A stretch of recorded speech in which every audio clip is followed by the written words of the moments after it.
Do you deliver people food if they don't tip you? Do you expect a tip? Let's talk about no tip, no trip and where it stands today. It's your boy Pedro, back at you with the RideShare Guy. And many people have been asking me, Pedro, what's going on with no tip, no trip? Are you still an advocate of that? Do you talk about it? You think it's been good for drivers, bad for drivers? Well, I know a lot of people that watch this channel come from the rideshare community, right? And Sergio and Chris have that great show, Show Me the Money Club. And one of their taglines is, know your worth. So I'm going to kind of give you guys why no tip, no trip is important on the delivery side. I know it's different for rideshare drivers, but I'm going to correlate it into knowing your worth. It's very similar, and we're going to talk about why I believe no tip, no trip is still relevant, what I believe it's done for some drivers, and also what I think it's done to Doordash and the consumers. Let's go. So first, I'd like to start off by saying I am not the originator of no tip, no trip. I've just been the one talking about it more than others maybe, and you know, it's different from decline now. It's no tip, no trip in my mind is, like I said, know your worth, know your value, cherry pick, whatever you want to call it, right? Not knowingly taking and accepting and delivering what I would say is a $2, $3, in most cases also $4 orders. You don't take them, you decline it. No tip on the app from the consumer means no trip. I'm gonna give you a couple of reasons why. Now, the first reason and the easiest reason is, listen, if you're taking orders with no tips on them, and we're talking $2 and $3 orders, right? Sometimes the base pay, DoorDash will go up. We'll get to that in a minute. Like orders like this, well, hey, you don't know, you get fooled. It is what it is. It's still worth your time. DoorDash had to come out of pocket. It's fine. Those aren't normal. But the more $2 and $3 and $4 orders you take, you're not making money. You're literally not gonna make good money on orders like that if you take too many of them. And for rideshare drivers, I would liken it to, hey, Uber sends you or Lyft sends you a $5 fare going 7 miles, or a $4 run. I've seen them. I've done rideshare. A $3 run going a mile. Like, listen, you might make more on that. Most rideshare passengers don't tip. You might make more, but that kind of run, the amount of time it might take you with traffic, whatever, you're really not making any type of money, right? So those time of ride shares are very similar to $2 and $3 DoorDash orders. Know your worth. You decline it. No tip, no trip.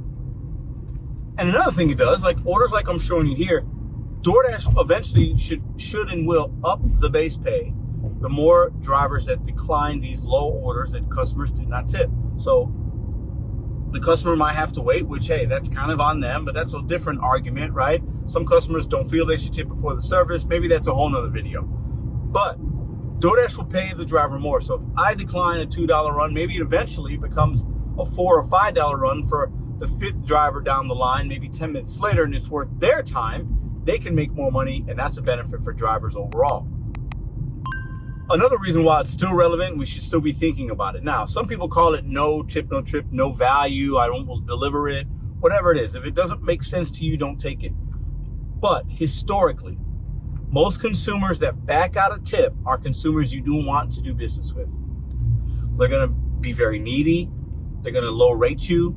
Typically, those are the orders, not all the times, but high percentage of the time what we see false deactivations when the consumer says they didn't get their food is from a consumer that didn't tip.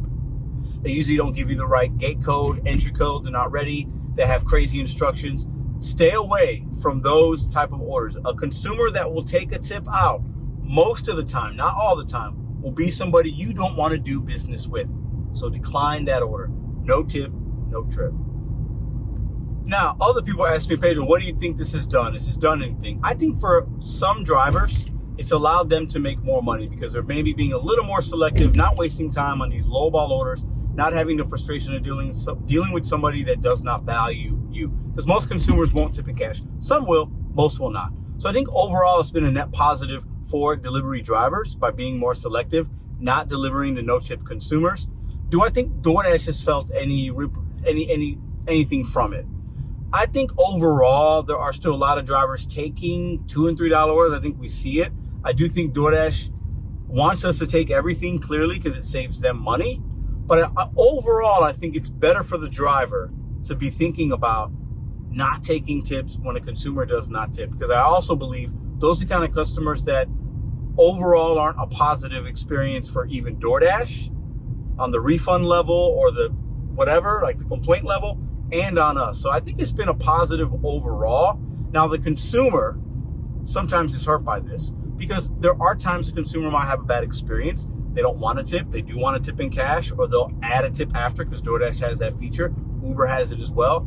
There are a small percentage, in my opinion, of consumers that are halted and not taken care of, possibly, right? Because they want to wait till they see if they get the food right and the Dasher delivers it. I think there's something to that. But overall, we can't gamble with thinking somebody's going to tip us in cash or afterwards on the app. We got to take those orders at face value. And if it goes up, it's a treat. It's a bonus.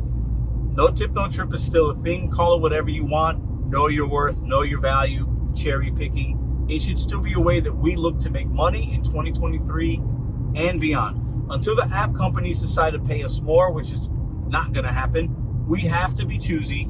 And in my opinion, we don't do business with customers that go into the app and type in 0.00. No, no, no, no, no. Thank you for watching this video. Let me know what you guys think in the comments down below. What kind of orders do you take? What's the valuation? Is there a minimum that you do? Do you not mind taking a $3 run, going a mile in certain parts of the day? Let us know in the comments down below. If you want to maximize your earnings, sign up for some of the courses we have. And if you want more DoorDash content, I make videos with the RideShare Guy every Sunday that drop here on the RideShare Guy. And I'll see you guys next week.